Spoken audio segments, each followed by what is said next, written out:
السلام عليكم ورحمة الله وبركاته. أهلا وسهلا بكم أعزائي المشاهدين ومتابعي قنوات عاصمة الربيع. عاصمة الربيع كالعادة متواجدة اليوم في فندق المنصورة جراند حيث ملتقى مثقفي حفر الباطن الذي عقد للمرة الرابعة أعتقد. نعم، حيث كانت ندوة بعنوان البيئة مشاكل وحلول تكلم عنها الأستاذ سند الحشار. طبعا بعد قليل أو بعد لحظات إن شاء الله سنبدأ بإجراء بعض اللقاءات، نتمنى بإذن الله تعالى أن تنال على رضاكم. أهلا بكم من جديد أعزائي المشاهدين، معي في هذا اللقاء الإعلامي المعروف على الأقل على مستوى حفر الباطن أستاذ عودة. حياك الله عودة. حياك الله، أهلا وسهلا فيك عودة. سعيدين بتواجدك معنا في عاصمة الربيع. أنا أسعد والله. عودة، أنا أعتقد أنك ما تغيبت عن أي ندوة في ملتقى مثقفي حفر الباطن شيق إلى هالدرجة الملتقى.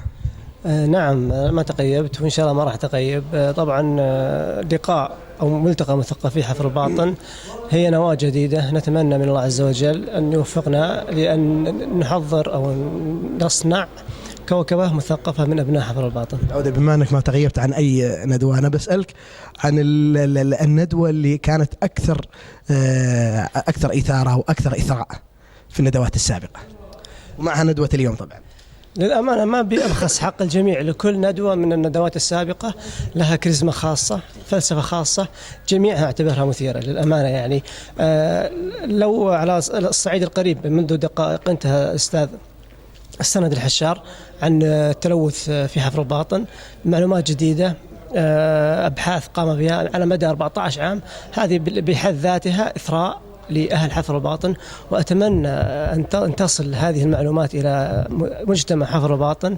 ليستفيدوا من هذه المعلومات القيمة. عودة، قبل اللقاء أو قبل ندوة الأستاذ سند الحشار صراحة أنا معلومات أول مرة أحصل عليها اليوم، أول مرة أعرفها. أنت بعد هاللقاء عرفتها ولا كانت معلومات سابقة؟ للأمانة معلومات جديدة جدا. أنا كنت أمين الندوات السابقة والندوة هذه، فما قدرت أني أدون وأركز، يعني فكأني حسيت نفسي معلومات الوهلة الأولى تمر علي على الذاكرة، فكل معلومة تفتح لي آفاق جديدة. اليوم تعتقد عودة أنها مادة علمية؟ مادة علمية إثرائية مفيدة لأبسط إنسان على وجه الكرة الأرضية. المعلومة هي تلوث البيئة، أحيانا يخدم الأستاذ سند بدأها من المنزل وانتهى إلى أرض الواقع. عودة، البيئة عندنا مي مظلومة إعلاميا؟ حفر الباطن كلها مظلومة إعلاميا، لكن أعتقد حفر الباطن إن شاء الله مقبل على نقلة نوعية في الأيام القادمة أو في السنوات القادمة. يعطيك العافية عودة. أنا حياك الله، جدا فخور بعاصمة الربيع ولأبناء عاصمة الربيع، وإن شاء الله من ربيع إلى ربيع بإذن الله، ونفخر فيك أيضا عودة. يعطيك العافية.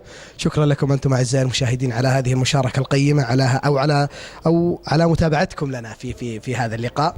صراحة استمتعنا كثيرا. محمد البرازي يقول لي في يمين، استمتعنا كثيرا في ندوة الأستاذ سند الحشار اليوم. بإذن الله تعالى سيتم تفريغ المادة العلمية اليوم، شاهدناها وراح تشوفونها قريبا إن شاء الله في قنوات عاصمة الربيع. في الختام لا أملك إلا أن أقدم الشكر لكم أنتم على متابعتكم. فريق العمل الإعلامي المميز، الإخراج والتنسيق محمد البرازي، التصوير اليوم المبدع كالعادة محمد الشمري. تقبلوا تحيات مقدمكم موسى الفرحان، على أمل أن نلتقي بإذن الله تعالى في مناسبات أخرى قادمة. شكرا لكم، إلى اللقاء.